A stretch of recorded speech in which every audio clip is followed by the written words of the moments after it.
Every year in the NFL, it's a new team. As far as goals go, we have one. Putting a f***ing ring on our finger. Welcome to the Buccaneers Observer Podcast. This is Ralph Phillips. I'm Molly Bay. Today is April 25th, 2022. This month is almost over. The year is almost a quarter over. A third. It's a third. Almost a third way done. Oh my gosh. We have the draft coming up in 1, 2, 3 days. Is that right? That's right. My goodness. All this hubbub for us to get 5 players. I know.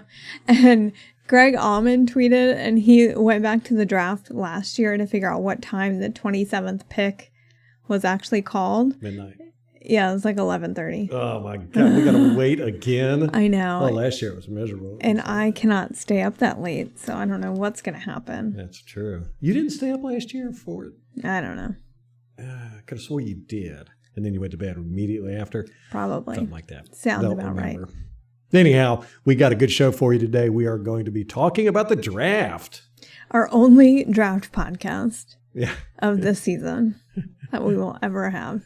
Well, we'll have one after the draft is done. That's true.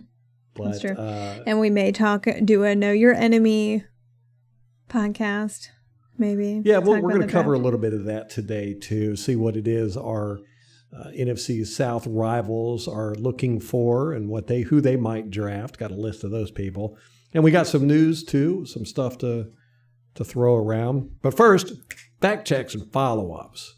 Molly, you were right. You had said that Tyreek Hill had over 200 yards in the first quarter, week 12, 2020. And I said he had 200 yards in the first half. I didn't think he had it in the first quarter. He had 203 yards against us in the first quarter. That's awful. I know. I can see why you blacked that out. Absolutely horrible. Yeah. Another follow-up. Maral Javadafar was the assistant strength and conditioning coach before she was promoted to the newly created position of director of rehabilitation and performance coach. So is that 2 for Molly? Yes, Molly, you had said she was a strength and conditioning coach. She's an assistant strength. She was an assistant. Okay. So how could she didn't go straight from assistant strength and conditioning coach to strength and conditioning coach? Because they didn't want to fire that guy. So they just created a new position for her, moved her up into it. So is she above him? Director I don't know. of Rehabilitation and Performance. I don't even understand what this is. I think that's different than strength and conditioning. Yeah, it sounds like she's like making plans for people. Yes. Another fact check and follow up. Molly, again, 3 for 3. Ooh. You had said that it was Ramsey that hit Gronk after the play in the end zone last year that was uncalled, and you were correct. Mm-hmm. It was. Number 5, Ramsey. It was 52, Terrell Lewis, that is the one that hit Gronk in the ribs. Oh, gotcha. Okay. Yeah. I thought it was both. Yeah. So I was fairly certain he was the one in the end zone, though. Fairly certain. Guys, if you notice any echoing, we've had that issue with, it's particularly been my microphone for quite a while. Every now and then it'll just start echoing. We can't figure it out for the life of us. I'm still working on it. It doesn't come through with the monitoring. I can hear me fine, but then when we go back and play it back, every now and then there will be an echo. I'm sure some of y'all have noticed that. We've had some people comment about it in the past. We've been trying everything to fix it. I think it's a software problem. It's either that or this microphone is screwed up. One of the two. But anyhow, if it happens, bear with us. We are going to get that fixed. Molly does have her new microphone today. So you can kind of see the colors, I think. Can Nope. you see it? Nope. No, not at all. Blocked by that band. Dang it. Yeah. The full 2022 NFL schedule is going to be released Thursday, May 12th. Yay. I know. I'm excited about So that. we get the draft like this week, Mhm. and then the following week, I don't think there's really anything going on. But then the week after, we get the schedule. And then after that, we have the OTAs are starting. Bam. Kind of in that period. It's getting that time, man. Just back to back football stuff. Love it. Can't get enough of it. The Bucs have signed former USF and Falcons defensive lineman Deadrin Senate. Okay. Yeah. He's a former third-round pick of the Falcons. Now, the Falcons fans were saying that we got a good deal on this guy, that he was never used properly. They didn't put him on the field a lot. He hasn't been on the field that much. The last time he played was in 2020 because of injuries. He was waived by the Falcons in November last year. What year was he drafted? 2018. Okay. So he's still kind of a young guy, but yeah, a little seasoned. Yeah, it's a 1-year league minimum deal. And, you know, he's just going to be a rotational guy, backup guy for right now, unless he really pops off in training camp. But we'll see. We'll see. But the Falcons, what is going on with them? Do they have any players left over there? I know. Well, mad. rebuild, you know. I'm not mad. I know. The Bucks UK. He's one of the founding members of the Bucks UK, the club over there. Mm-hmm. A really interesting story done on him on ESPN. Apparently, he's a huge card collector, and he's got a Tom Brady rookie card, that he says is going to be his pension. Whoa. It's worth quite a bit of money. But yeah, he's like, he doesn't ever plan on selling it. He plans on bequeathing it to his kids, apparently, or something like that. He just does it for the love of it. He's not in it for the money. It's a really good article, though. I mean, this guy's a diehard. Well, a lot of those card collectors are like that. Like, they're not really doing it for the money. Because most of those cards are garbage. Like, they're never going to. Right. And it's a lot of work to try to sell them and all that. Go through them. A lot of collectibles people think are going to be worth a lot of money. They're not. Oh, yeah. It's a hit or miss thing. You know, you got about 1,000 chance of getting something good. You know, it's like I've collected comic books, or I did, growing up all the way up until the 90s, and I've still got a box of them. Probably what was it, about $7,000 or something like that worth of comic books. Mm-hmm. A few of them were worth some money. Sold some of the good ones because my son doesn't want them. So whatever. But yeah, most of them are. I mean, but you know, they don't go down in value. You know, that's true. I mean, you buy them for like $0.25, right? Damn, I ain't that old. No, I do have some that. Yeah, the ones that you bought for $0.25 are worth a lot more now than $0.25. But yeah, you know, you buy them for $1, $1.25, they're worth $3 or whatever. But again, like you said, it's selling them. That's the hard part. Yeah. You know, you got 1,000 comic books. What are you going to do? Sell them one by one? Now, normally what happens is you take them to a comic book shop and go, "What do you give me for these?" And they'll be like $500. They'll be like, "Okay, just get them off my hands." I've lugged those things around for 30 years. Well, you had all those collectible figures. Not comic book. I mean, or they might have been comic book. A lot of like Star Trek stuff like that. Yeah. And nerd. The toy shop didn't even want them. Yeah, the Todd McFarlane toys, they're so, everybody had them. Yeah. So they're like, yeah, we don't even want them. I was trying to give them to them. They're like, yeah, we don't want them. So it's like so hard. You know, you have those shows like American Pickers and stuff where people go into a garage and find a $5,000, you know, refrigerator that there's only 12 of them in the world. And it doesn't happen. Yes. So. Let's see. Tom Brady restructured his contract. Now, this is not really that big of a deal other than it gave us $9 million in cap space. For the draft, probably. For the draft, yes, pretty much. Well, I think we were like $20 million under. So really? we're at about 30 now, I think. I'm not sure. Interesting. And then, so we still have Gronk and Sue to bring back, presumably, if, you know, I don't know if Sue's going to come back. We don't know if Gronk's going to come back, but it kind of seemed like maybe there was a potential signing that was going to happen with that, and it hasn't happened. So Which one, with Gronk or? either one. So, yeah.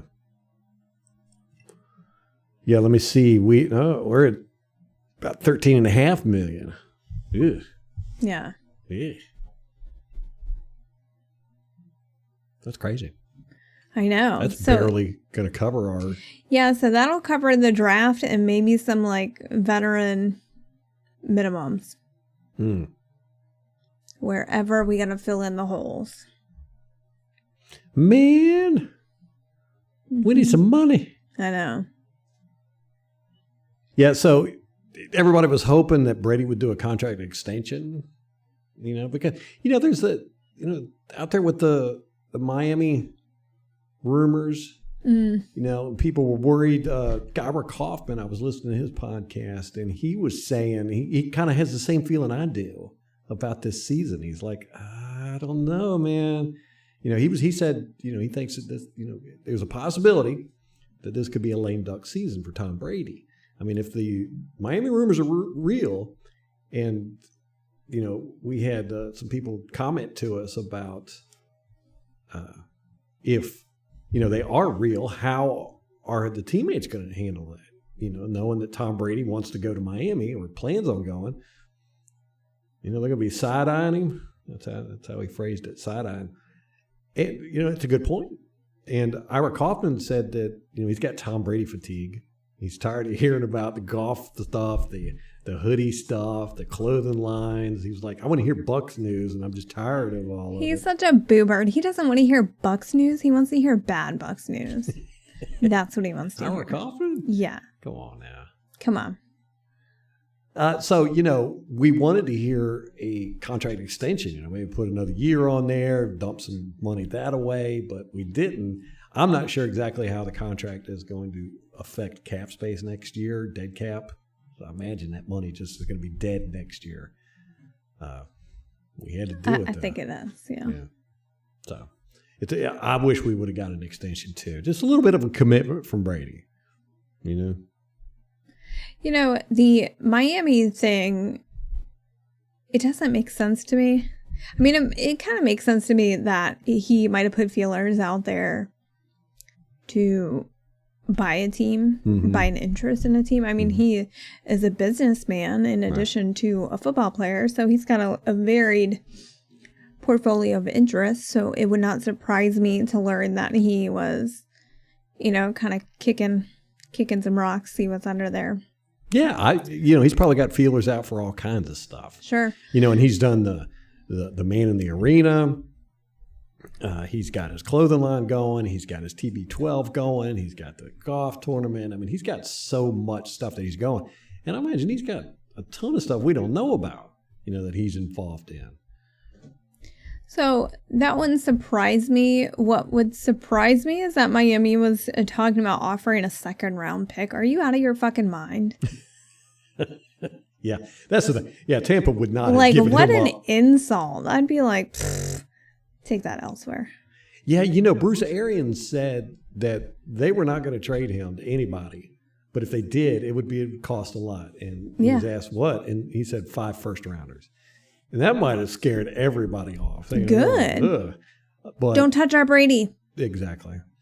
I mean, and Ira Kaufman brought this up too, and it was something that I've said is that, can you even do that? Can you be a part owner and a player? I know. I'm sure the league would have something to say about that. Because you're talking about.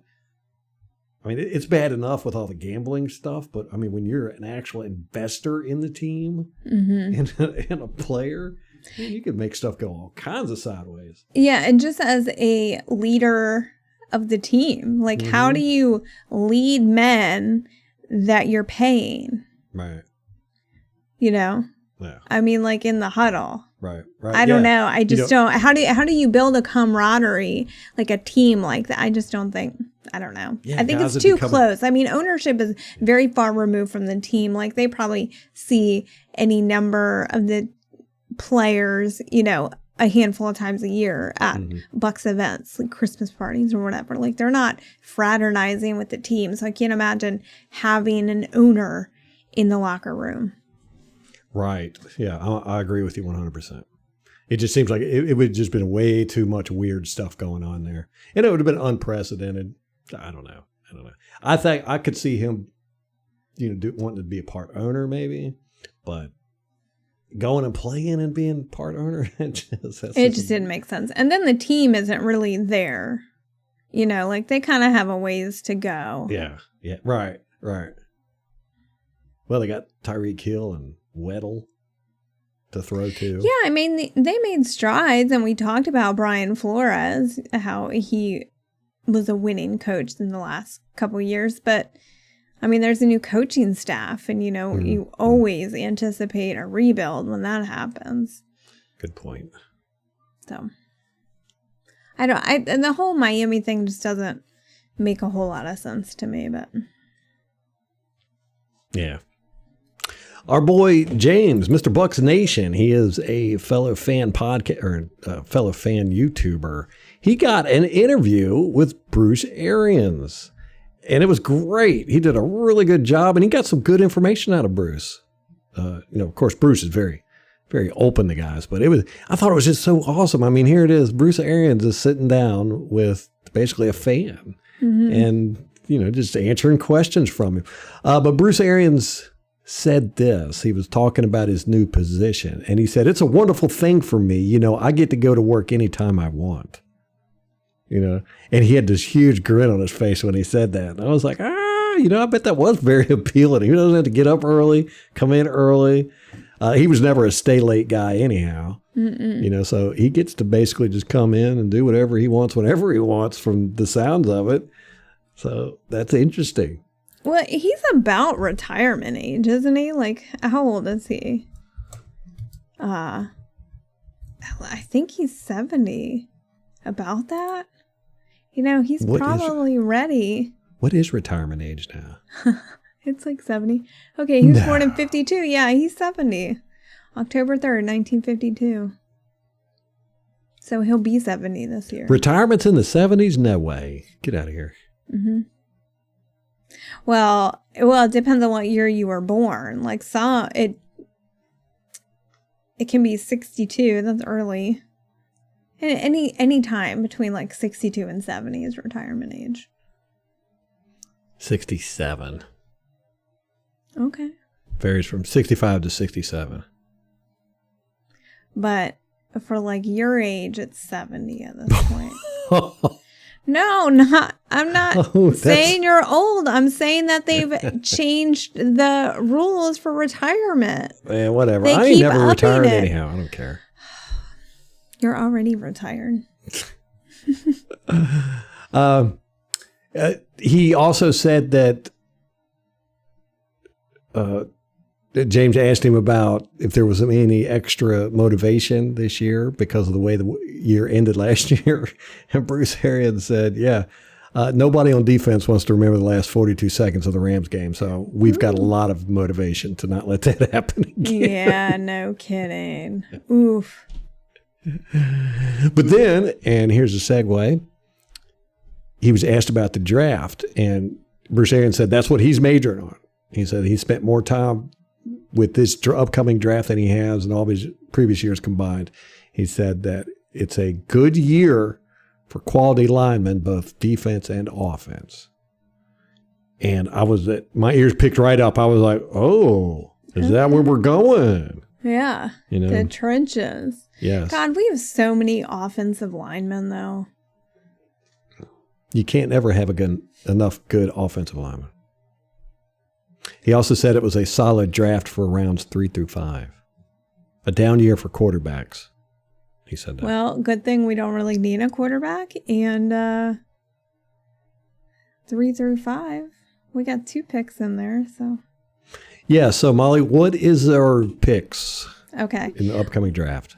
First round, we picked 27th. Second round, we picked 28th. Third round, 27th. Fourth round, 28th. Fifth round, we do not have a pick. We traded it to New England in the trade for Shaq Mason. The sixth round, we also do not have a pick. We traded that one to the Jets for Steve McClendon in 2020. And then 7th round, we picked 27th, and then 40th, which is a compensatory pick for the loss of Joe Haig. Okay, so we've got 6 picks or 5? 6. 6. But we don't have anything in round 5 and round 6. Correct. 2 and 7. Mm-hmm. Okay. And then if we are picking 27th in round 1. Yes. What are we picking in round 2? 28th. Round 3? 27th.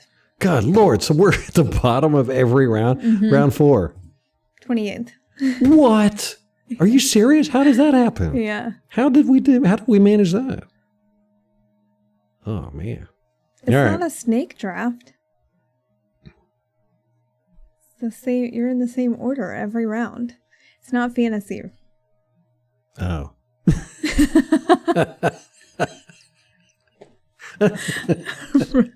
I don't know what I was thinking. I guess I was thinking fantasy. That's I was the like, only are we draft supposed you to ever flip? care about. Is fantasy. Yeah, true enough. Ooh, so what do you got for us, man? You've been doing some research on this draft. Now, again, guys, we're not big draft people. We do not follow college football at all. I have a tendency to get really attached to players, and I get upset when we don't draft them, and if I want them. Bashar Berlin, this was actually the last time I even paid attention for the most part, because I really wanted Bashar Berlin, and we ended up getting Mark Barron. Mm-hmm. And I was so upset, and then it turns out both of them really didn't do much. Well, Berlin did okay, but he had his problems.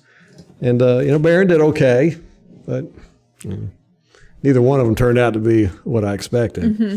And not like top 10 of the draft. Yeah, and that's another thing. You get into all these guys, and you're like, oh, I expect this from them, and then most of them turn out to be busts.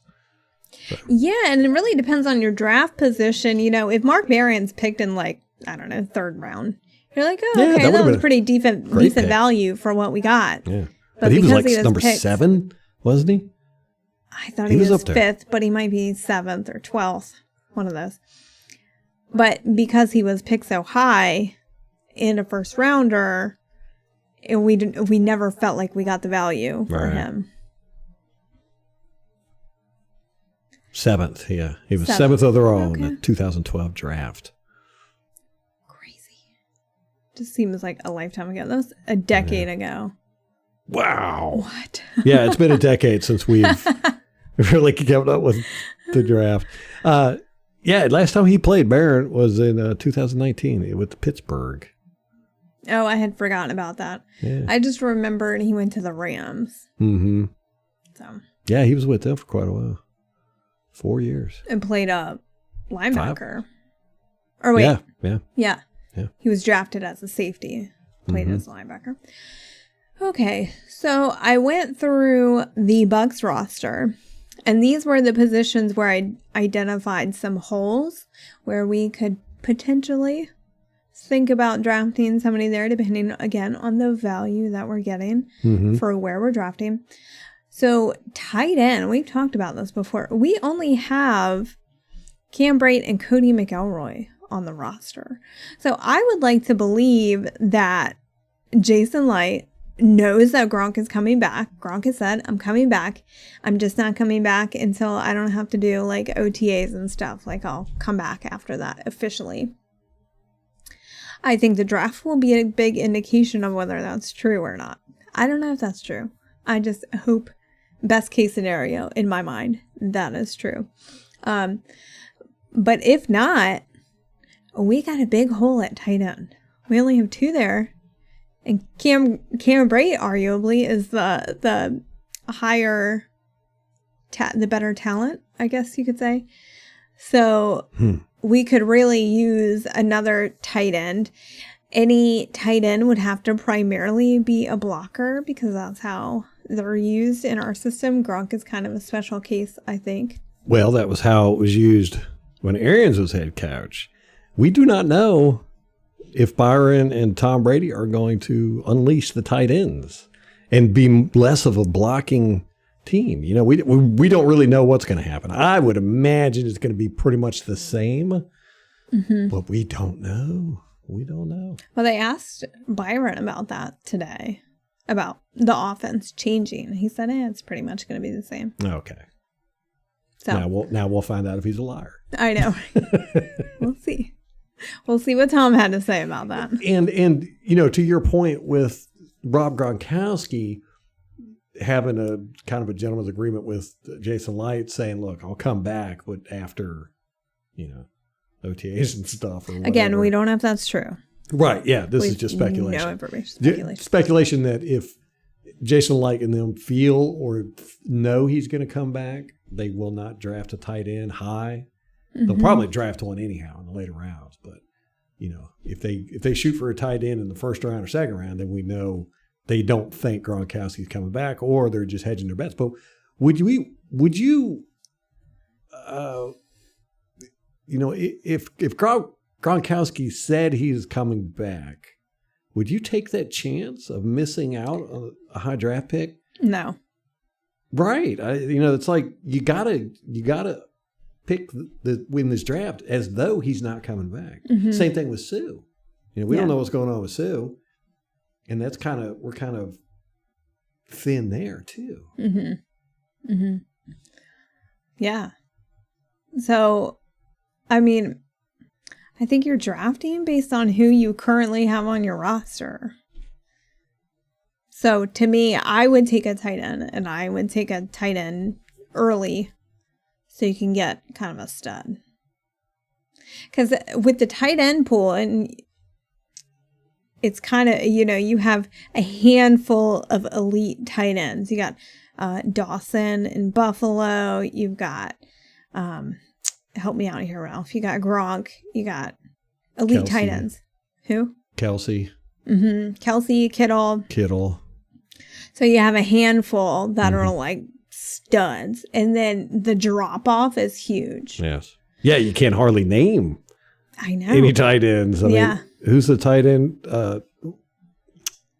Atlanta got their tight end. He's pretty good. Pitt. Kyle Pitt.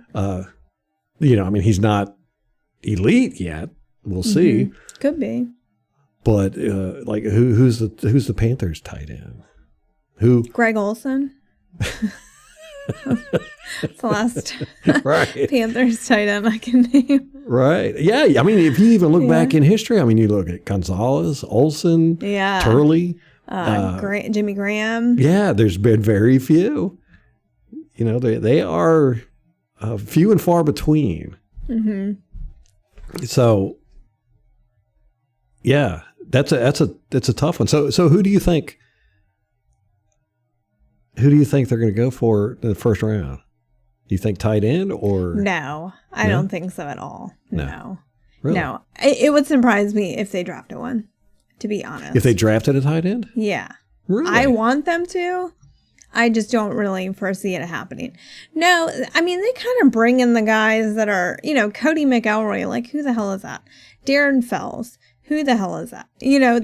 We've had quite a few that were like undrafted free agents. They come in, they hang out on the practice squad. They're fifth on the depth chart.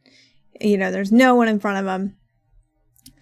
And that's been our MO. They have not put a huge stock on tight end. I think if they put a huge stock in to the tight ends, we would have done something with OJ. Given him a new contract. Yeah. Incentivized him to play better, something. Mm-hmm. So to me, I kind of think they look at the tight end as expendable, kind of the same way they do with the running backs. Interesting. I think they just don't put the premium on the tight ends that they... Because if you're using... they use tight ends for blocking. If you can't block, you're not getting targets, right? But they just as easily put in Josh Wells, who they don't expect to catch anything, but they'll use him as an extra lineman. Mm-hmm. Kind of in that tight end spot. So to me, the tight end position is not a priority for the coaching staff. That's a good point. You think in this day and age, everybody's shooting for that elite tight end guy. Mm-hmm. And you're saying they don't even really care. No, I don't think they do. That's a good point. Yeah, and you're right. I mean, because they really don't use tight ends. Not like Cutter did. Right. Not like you see Andy Reid doing it, or some of these guys that have these elite tight ends. I mean, you got Gronk, but I think that's really more of Brady and Gronk. Yeah, that was complete and total happenstance. They never would have gone after Gronk, I think, if it weren't for Brady. Mm-hmm. And Gronk never would have come here were it not for Brady. So I think that is 100. That's a total anomaly. I don't think they give a crap about the tight end position. Interesting. That's very interesting.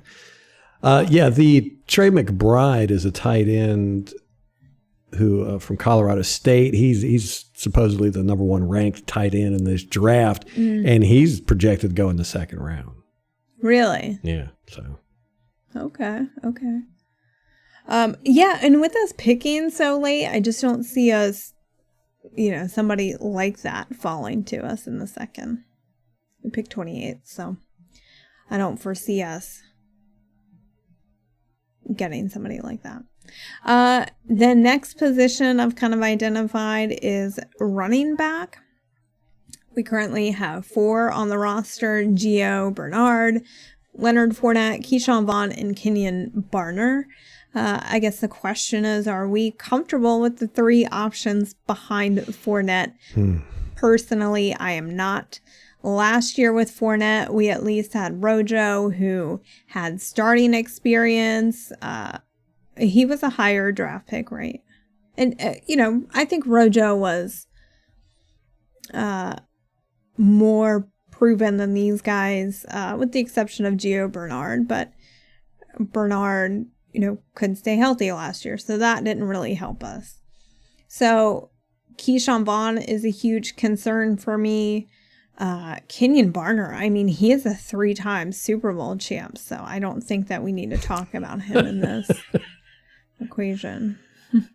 But, Keyshawn, where I think that he kind of has the desire to play better, I just don't know if he's capable. I don't know. It's the jury's still out on him, but we've got to think about if we lose Fournette, like, are we comfortable with the options behind him?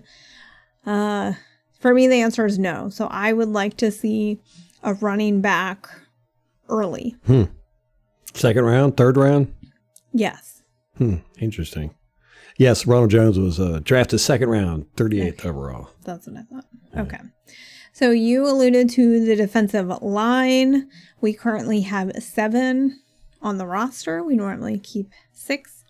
We've got, as far as talent goes, we've got Vita and then Nacho. We did re-sign Pat O'Connor, but then there's a huge drop-off. And, Golston. I forgot to mention him. So, what happens if Vita gets hurt again? Again, it's kind of the thing with Fournette and the guys behind him. Like, Nacho did great in Vita's place. But then after that, who comes in to relieve Nacho? So we've also got a vacancy with Sue gone. He's not on the roster as of right now. So I don't know. Do you draft like he's not coming back? To me, the answer is yes. And we've heard that this draft is stacked with linemen, like you said. And a lot of the mock drafts that I've seen have us taking a defensive lineman. The majority of the mock drafts I've seen have us taking a defensive lineman. Yes. And to that point, here we go with Ralph looked into the draft, and Ralph has fallen in love with a player, and Ralph is going to be upset if we don't get him now. Who is it? Perion Winfrey, Oklahoma. Oh. Yes. Defensive lineman. 6'4", 291 pounds. And that guy's got a motor on him. Now, granted, I haven't watched any games. All I've watched is highlights, and that's That's absolutely a horrible Like thing the to do. worst for It player is. evaluation. Yes, because I like to see lowlights. I like to see their mistakes, and of course, you don't get that. And I don't have access to the coach's film, so I can't, look and see how. But watching this guy, man, see, like immediately as soon as I saw like 2 or 3 plays from him, I was like, oh my gosh, he's the kind of guy I really like. High motor, violent, creates chaos. He throws guys around, and he's just vicious. He seems vicious out there. Just one of those guys that just, he just wants to just. Oh my gosh, somebody like that in Vita Vea. Right, I know. That's what, I think that, but again, I don't know if he's, the highlights are awesome and the lowlights, which you never see, are really crappy. Right, like how consistent can he be? How many mistakes does he make? Right, that's the big thing to me. How many mistakes does he make? And, is he a 3-down player? He seems like it, A lot of the offensive linemen I saw him going against looked a little undersized, but I think that's just kind of natural with college offensive linemen. He's projected to go 31 to the Bengals from NFL.com by Chad Reuter. Most of them have him projected going in the second round between 45th and 55th. Ian Cummings of Pro Football Network, Mike Kay of Pro Football Network, Brian Bassarge of Draft Countdown, Sawyer Hicks of Draft ID. They've all got him going to us at 27th. Okay. But the consensus is around 50th pick. So that makes me happy. That's a huge range. Yeah, well, From us at 27th to 50th. Right. It's 25 like 25 picks in between, right? It's a big swing. Yes. But, there's Jordan Davis, the guy from Georgia that everybody thinks is the bomb. He's huge, 6'6", 340 pounds, very athletic. I'm sorry, 340 pounds? 340 pounds, 6'6". 340. Yes. Wow. He's a big boy. That's a big boy. Yeah. And he's still got room to grow. Wow. Yeah. They usually get bigger when they get to the NFL because they get the Jadapar to get them some strength and conditioning going. Not in our building. It's going to be all TB12. Nothing but avocados. What is it? Gonzalez? Carrera. Yeah. Guerrero. Get Guerrero on the case. That's right. But he's projected to go around 15th. So he'll probably be gone before we get there. Okay. I particularly wouldn't even want him, though. I mean, he's a big guy. I'm just not impressed watching him. I don't know. It's just, but again, it's just watching highlights. Yeah. That's all I have access to.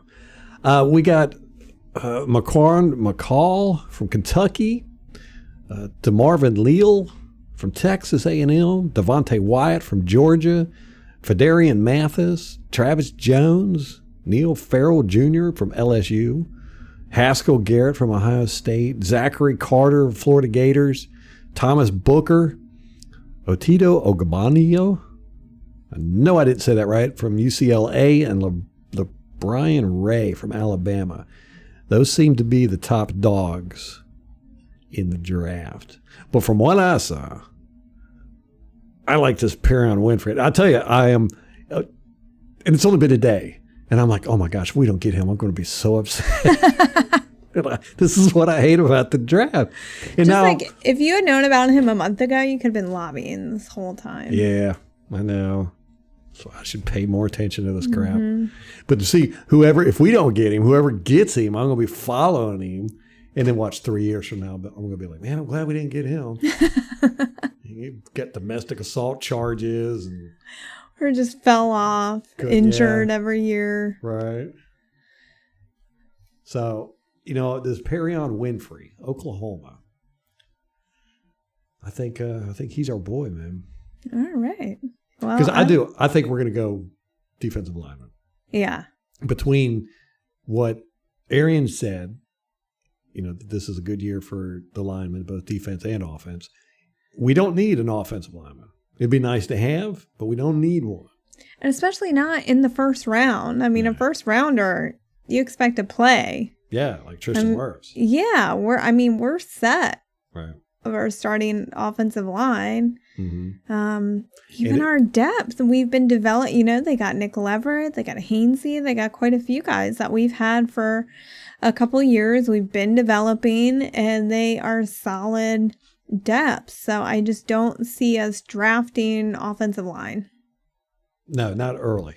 No, and probably not at all. Yeah, I don't think so. Because we have needs elsewhere, and I think defensive lineman is one of those needs because we're real thin. And if we don't get Sue back, who's going to be Nacho and Vita? Right. But and then we have no depth. Exactly. So, exactly. I think that I think we're going to draft a defensive lineman at 27th. Okay. Cool. And I think it's going to be Barryon Winfrey. And if it's not, I'm going to be upset. Oh my gosh.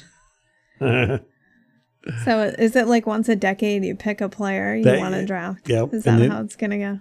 That's what you get so upset when the guy you lobby for and you want to get goes somewhere else, and you end up getting some guy you either didn't like or you don't know anything about, and you're just like, man, this sucks. That's true. And so that's going to happen to me this year. Yeah. You just set yourself up for disappointment. That's what the draft is. If you have no expectations at all, you can't be disappointed. Yeah. Yeah, I don't pay attention until after we draft, and I start looking them up, and I'm like, yeah, this guy looks like he'll be all right. Yeah. Yeah. Yeah. Me. Okay, I want to talk about the linebacker position. That's another one. Both inside and outside. Let's start with inside. So we have Levante, Devin White, Grant Stewart, and KJ Britt. So I'm pretty happy with our depth here, but they do lack experience. And we saw preseason last year when Grant Stewart and KJ Britt were playing for longer periods of time, they were definitely gassed. So Grant Stewart, definitely. I don't remember KJ Britt being gassed, but okay. Again, we never saw either one of them play a full game. Yeah. And so my concern is in the linebacker room last year, we at least had Kevin Minter as well. We kept 5 linebackers, and he offered that experience, and he was able to step in when Levante was injured. He had been in the system 2 years, and so he was fantastic depth, and it gave Stewart and Britt a little bit of time to learn and sit back. Are they ready? That is my question. But, I don't know that that's a need that you can really fill with the draft, because if your concern is the lack of experience with those two, why would you bring in an even more inexperienced player? Good point. So at that position, I don't know that we draft somebody there. I would want to see them bring back Kevin Minter after the draft. Do you think that's what they're doing? They're waiting to see? Probably. After the draft? They can get him back with a veteran minimum. Now, if we do draft a defensive lineman, back to the defensive lineman real quick, do we bring Sue back? Yeah. If he wants to come back, yes. Okay. Without question. And I think the reason is not as much the skill, because certainly he's at the end of his career. So he's still solid as a rock. Man. Yeah, absolutely. And he's reliable, completely never dependable. Gets hurt. Never. But I think for his biggest draw at this point is his veteran experience. So if you draft somebody, there's no better person to have in that room to help mentor them and get them acclimated to the NFL than Ndamukong Suh. So I think if you draft somebody, heck yeah, bring him back. So either way, we want Sue back. That's how I feel. I think, Sue is a vital part. He was by far our best defensive player in that Rams game. And I just don't want to split him and Vita up. Yeah. I feel like there's big girl. a big girl. There's a bond there. You just can't break those two up until Sue is ready to retire. You let Sue retire on his own terms when he wants to, right off in the sunset. but don't force him into it. Okay, so then I want to look at outside linebacker. We have 5 on the roster: Shaq, Cam Gill, Anthony Nelson, Elijah Ponder, and Tryon Shoyinka. Is JPP coming back? I don't think he is. There was a reel somebody posted from him that was on Instagram. He was on a jet flying somewhere, and he was like, "Later, Tampa," or "Bye, Tampa, getting out of this dump," something like that.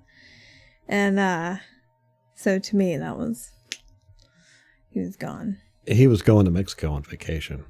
Oh. I know. I saw that too, and I was like, "Oh my God, what?" But yeah, he was on a private plane. He flies private quite a bit. Does he? Yes. Man, he needs that money then. Yeah. Because he's bleeding it. Yeah, he was on the private jet and flying, and I thought my first thought was, a team is moving. Yeah. And then come to find out he was going to Mexico on vacation. Joe Bucks fan, you jerk. I fell for that. Totally fell for that. Yeah. Okay. So I mean, I'd be saying that too if I was going on vacation. Yeah. Some resort, I'd be like, later. You people Tampa. suck. It's a dump. Okay. He didn't say it was a dump. He said it was kind of hard to understand what he said. Yeah. He said something like, gosh, I can't remember. But yeah, anyhow. I didn't see him. He didn't say anything disparaging about Tampa. Okay. Here I am slandering the man. Yeah. Yeah, calm down. He's still on the team. Or still maybe coming back. I got his team. jersey. Yeah, JPP, that's one. I'm really want him back, but I can understand if they don't bring him back. I mean, man, he was beat up last year. But he was out there playing. Mm-hmm. I think they shouldn't have let him be out there playing, but he was. I'm kind of happy with our guys on the edge. Outside linebackers. Yeah, we've had Cam Gill and Anthony Nelson for a few years now. Anthony Nelson is fantastic. Yeah, he's got that length. He's always making plays. Mm-hmm. Batting balls down. Tryon, I liked what he showed last season. Yeah.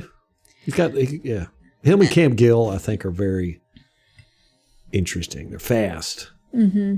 Very speedy.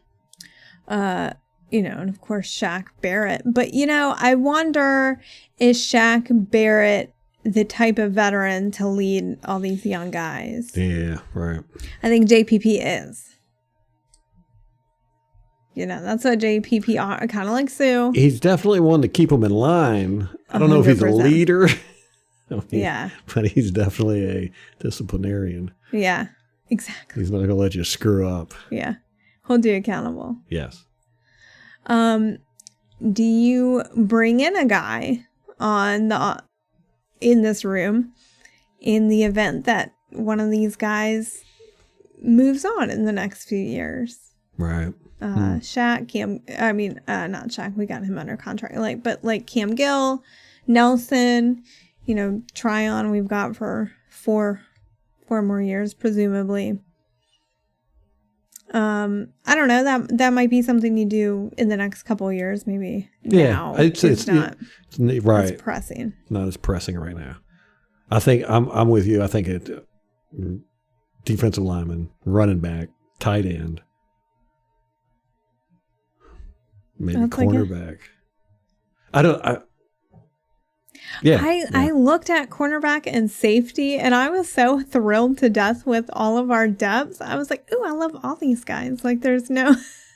Yeah, a lot of people have us picking a safety at 27. I'm like, what, do they not know anything about our team? I mean, if one position we're stacked at, it's safety. I know. We just brought in Keanu Neal and Logan Ryan. Yeah. Right. We have and then, Winfield. in addition, I know, Winfield, Mike Edwards. Yeah. And then we had the guys behind them who I was capable. They're all capable. Same with cornerback. I mean, we've got SMB and Carlton Davis. And then behind them, we got Ross Cockrell and Jamel Dean. And you're like, either one of those guys played great last year when they had to. Well, maybe not Jamel Dean, at times. Not the best. Played. But, like, as far as depth goes, I'm happy with all those, and I don't think you burn any draft capital there. Sounds to me like we've got draft picks to spare. We can move up, do some trading, I think so. get somebody Or get a few guys at those positions and just see what happens. interesting. Yeah, so top 3 picks, I would take running back, tight end, and defensive line. Not in that order. No, not in that order. What order would you do? That's tough. Defensive line, running back, tight end. Okay. I tight end, running back, interchangeable with me. But definitely, I think defensive line, then one of the other two, and then the other two.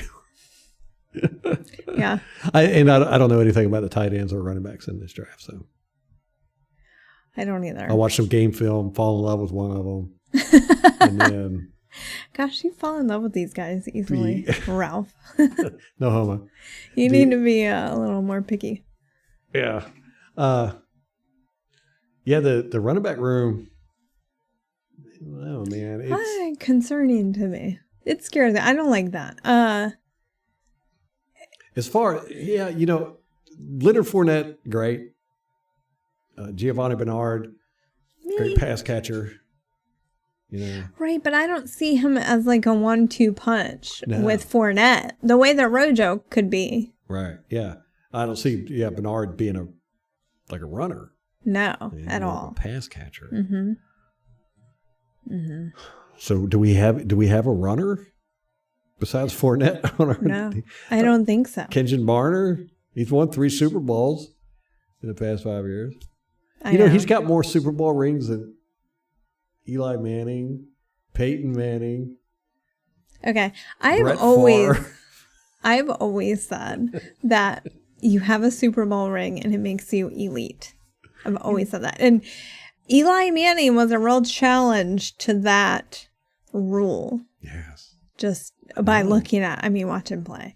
It's hard to call him elite. Yes. But I stuck to that definition. Got to. That criteria. Yeah. Said, okay, Eli's elite. And he's not just elite. He beat the best in the game. Twice. Twice. How did that happen? I was so disappointed. I wanted the Patriots to win the Super Bowl and have an undefeated season just so that I could say I was there when it happened, because I'm sick and tired of the Miami Dolphins, having that record. And I wanted it to be, my generation to have it. It's time for them to let go of it. Let me have the reins for a while. No, the freaking Giants. I was depressed in that Super Bowl. Really? Yeah, I had no dog in the fight. Bucks or non-Bucks Super Bowl you were depressed about? Yeah. I thought for sure the Patriots were going to win, man. They were playing everybody all year. And it was the Giants. Come on. Goofball Eli. He's such a derp. Yeah. But think about that. Kenjon Barner's got more Super Bowl rings than anybody on our team except Tom Brady. Yeah. He's got more Super Bowl rings than most teams do. How about that? That's nuts. What if he's just like a good luck charm? Then we keep him on the team. I know. Forever. I want to see Keyshawn Vaughn do something this year, though. I do too. I feel like he has it where he wants it, but he's just not gotten his physical performance up to par. I think mentally, you can see him get frustrated with himself when he misses a catch or whatever. But just stop throwing the ball to him. I know. Or something. Yeah. He's got the worst pass catching stats in the league. I think he does, man. It's not good. And so he either really needs to work really, really hard this offseason. I don't know. Yeah, he's had 10 targets. 2 catches. He's had 18 targets, 9 receptions. So he's at 50%. That's better than I thought. Yeah, to be for honest. 60 yards. That's in his career? Yeah, in the 2 years with us. He's at 18 targets, 9 receptions. But the thing of it is it's not like bad passes. I mean, they're like bouncing off his hands. And hitting they him in the don't face mask. throw it far to him. It's like 10 yards maximum. Yeah, and it's not like Brady's zinging it to him. I don't understand. Yeah. Yeah, so he's got a 50% pass rate in 2 years. Both years. First year he was 10-5, 10 targets, 5 receptions.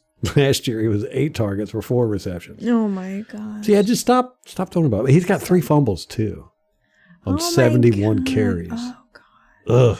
Those stats are not great. Yeah. I didn't realize it was that bad.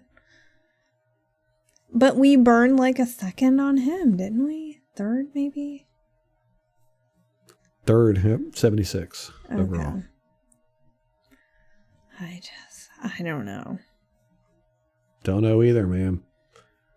But you know what? Did you look into any of the running backs in this draft? I didn't look at anybody. If I'm being honest.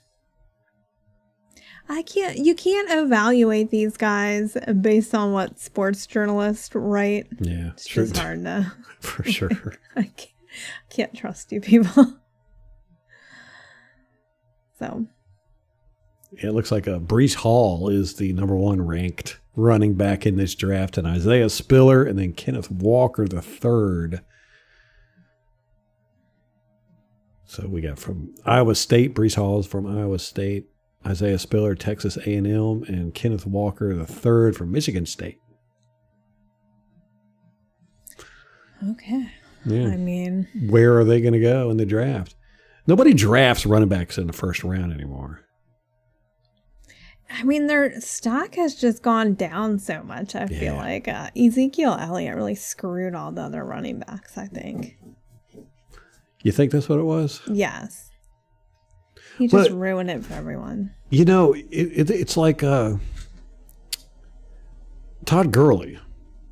You know, you just see this with running backs so often. I mean, Todd Gurley was the bomb. I mean, he was killing it. It just destroyed it. And then just like this, he was done. You know, he had a bad year with the Rams. You know, his knee started messing up. Remember, it was in the Super Bowl. Yes. And he got like 30 yards. And to come to find out his knee was messing. He had surgery in college, right? And it was like had arthritis in his knee. Oof. And I think didn't they stop running him in the second half or something like that? I think so. Yeah, they just completely pulled him. Yeah, so then they let him go and he went to Atlanta and he looked really good at Atlanta, but Atlanta didn't run him that much. He only ended up getting like 600 yards with Atlanta or something. And then boom, out of the league. Mm-hmm. Just like that. Mm-hmm. And running backs they're generally flashes in the pan. Mm-hmm. Well, remember DeMarcus Murray. Yeah, Ezekiel Elliott started this trend of the running backs holding out every year for bigger and bigger money, and he kept doing it like back to back, like 3 years in a row he did it, and he got money every time. And so the rest of the running backs in the league were like, oh, well, I'm going to do that now. And yeah, you had like Todd Gurley, you had Le'Veon Bell did the same thing in Pittsburgh. Yeah, that's another one. Le'Veon Bell, remember, he was just amazing. Yeah. And then boom, gone. Yeah. I mean, we had him last year for a few games. I know. And then Melvin Gordon, same thing. So you had Ezekiel Elliott, started this precedent, and then the rest of the running backs in the league tried to mimic it, and it didn't work because no one values running backs like that anymore. And it was kind of a bubble that popped. And so running backs are just not worth it. And you get studs like Derrick Henry, who might be worth it. I mean, I might pay that, but still hurt. Right. Yeah. Right. It's not, their shelf life is not long. Christian McCaffrey, same thing. Name any of them. Yes. Yeah, they're not lasting long. Yes. Yeah. So, when you draft these guys, you're looking at 3 years, maybe. Yeah. I know, like Jonathan Taylor, I think he's going to have a crazy year this year and then probably next year fall off. Yeah. Saquon Barkley. God, there's such a long list of these guys. Huge list. Yeah, it's amazing, actually. So, Breece Hall, who is the number one running back, he's projected to go in the second round. That's crazy. Yeah. Not a single running back projected to go in the first round. Yeah. I don't know. There's always some stupid GM who they do some crazy stuff. Like, what are you doing? Oh, my gosh. Mike Mayock. Where you at, man? Mayock. Draft a running back. First overall. I know.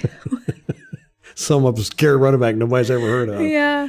What's he doing? Do we know? Did he go anywhere? I don't think yet. I mean, he'll probably take like a year off and then go back to NFL Network would be my guess. That's funny.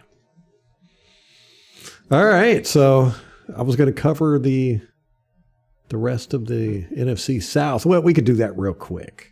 Okay. Just go through things real quick. The Atlanta Falcons are, according to everybody, their needs are wide receiver. If you can believe that. And then right behind that is quarterback. Wow. Yeah. Those were two positions like we are absolutely stacked at. And I know we said this last year with wide receiver, but like we have like five, like top 5 receivers. Bashar Berlin's probably at the bottom and he's pretty good. Yeah. So. Yeah. Yeah, they pretty much need everything. They need a wide receiver, they need an edge rusher. Rebuild. They need a quarterback, cornerback, safeties. I mean, They have no quarterback? They got a dude. Oh, Mariota.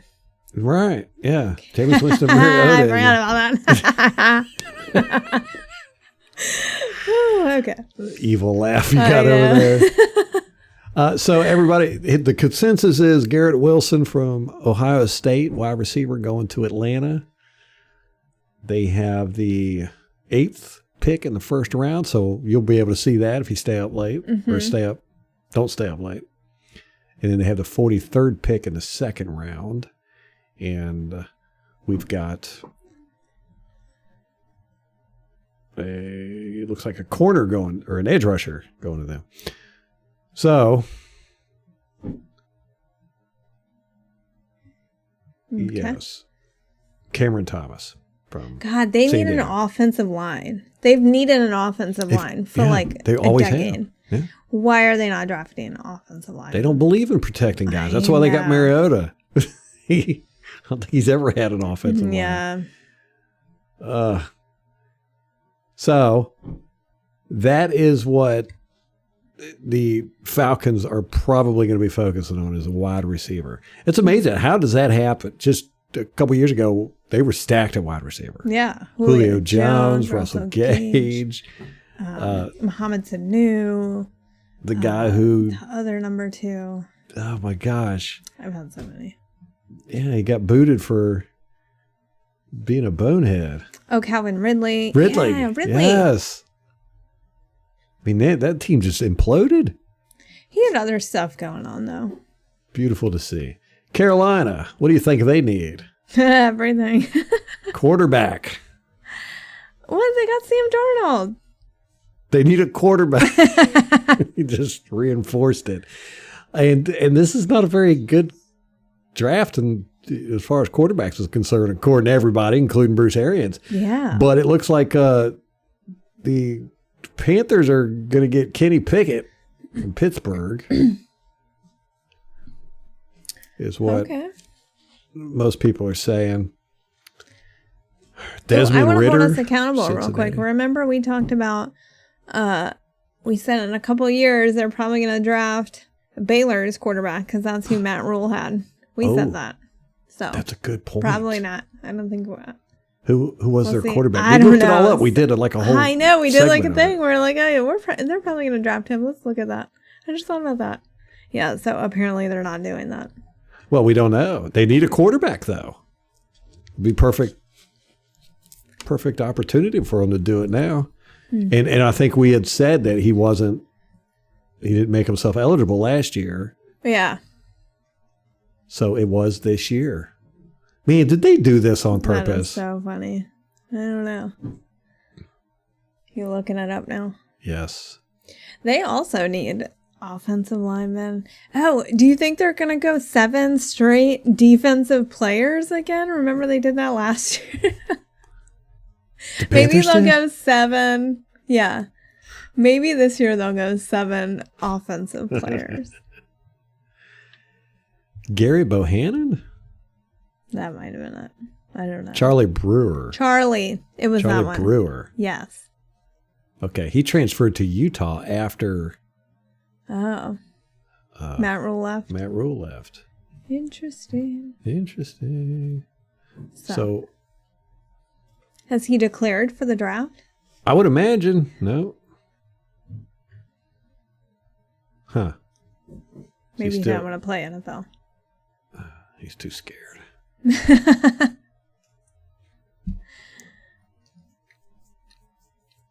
So, yeah. And college career, Charlie Brewer. Oh, he's going to Liberty University for this season. So this is his 4th college. Wow. Baylor, Utah, and Liberty. That's 3. That's crazy. Yeah. So he was a sophomore when he was Matt Rule's quarterback? Apparently. Or maybe he's a super senior and this is his 5th year. Super senior? Okay. Yes. I'll go with that. So anyhow, the Kenny Pickett quarterback, Pittsburgh, is the consensus pick for the Carolina Panthers, who get the glorious spot of number 6 in round 1. Right. So we get to see them early. Yes, and all of them. Well, no, the Saints are picking, I think, 13th, 16th. probably? I think it's 16th. So they are going. Now, I've seen a lot of people had them picking the guy I like. Oh, really? Yes. Oh, no. Oh, will that break your heart? Yes, it would. It made me very angry. They're 16th. They got, the consensus is offensive tackle, Charlie Cross from Mississippi State. Yeah, because they just lost Taron Armstead, right? Yes. Their stud tackle. Mm-hmm. But some people have them picking, they think that the defensive lineman, Jordan Davis, might fall to him. And if he's still there, they'll probably pick up Jordan Davis. So defensive line. Yes. Okay. But everybody's all over the place with them. I mean, they got some people. They got Sam Howell, the quarterback from North Carolina, Tyler Smith, offensive tackle, Jameson Williams, wide receiver, wow. Traylon Burks. Yes. So that just shows me that they have a lot of needs. That's kind of what I'm getting out of that too. Mm-hmm. Yes, their number 1 need listed is wide receiver. Interesting. Yeah, because you don't know what Michael Thomas is doing. Yeah. And then behind diva. Their next need is quarterback. Oh, my God. I love it. All of our NFC opponents need, or NFC South opponents need quarterbacks. That just hurts. I know. So there you go. Okay. That is the draft summed up. So Thursday night, we got the Saints are probably going to pick an offensive lineman. The Panthers are going to pick a quarterback. The Falcons are going to pick a wide receiver, and we're going to pick Perion Winfrey, Oklahoma. Okay. You know what? I like that you're making a prediction. You know, we it's kind of a cop out for us to be like, yeah, we don't follow in the draft. Yeah, every year we do. All these dudes doing these mock drafts, you're putting yourself out there. I'm doing it, man. In writing. So I like it, Ralph. You're matching that energy. And then if we pick him, he's got to do great. I know. Not another Noah Spence, please. Oh, gosh. Oh, God. Don't even. How many years was I on his bandwagon? Like 3 at least. Minimum. What a bum. Anyhow, there we go. The draft is coming. Draft is right around the corner. Then we get to bitch and complain about stuff Friday Yes. or next Monday when it's all said and done. Yeah. Then it's bitching time. All right. Or celebrating time. Don't know. Generally, it's bitching It's time. going to be awesome. Yeah. No, I love Jason Licht's drafts. I do too. Even when he picks a kicker in the I second know. round. Let's do it again. Let's pick another kicker. Come on. What do we have to lose? Why not? Why not? Yeah. Or how about a punter? Let's get a punter. No, let's get a long snapper. First round, 27th. I know. 27th Put pick. long snappers on the map. Everyone will be talking about that. You know who would like to do that? Bill Belichick. Because he loves the long snappers. The man loves long snappers. He will talk your ear off about long snappers. You want to get him to have a good conversation, ask him about long snappers. If you ever run into Bill Belichick. All right, let's wrap this up. All right. All right, guys. A couple more days, draft time. Get some new players on the Buccaneers. I know. It is fun. It's like a shiny new toy. It is fun. Yeah. All right. Anything else left to say? No. All right, guys. Till next time. Go Bucks.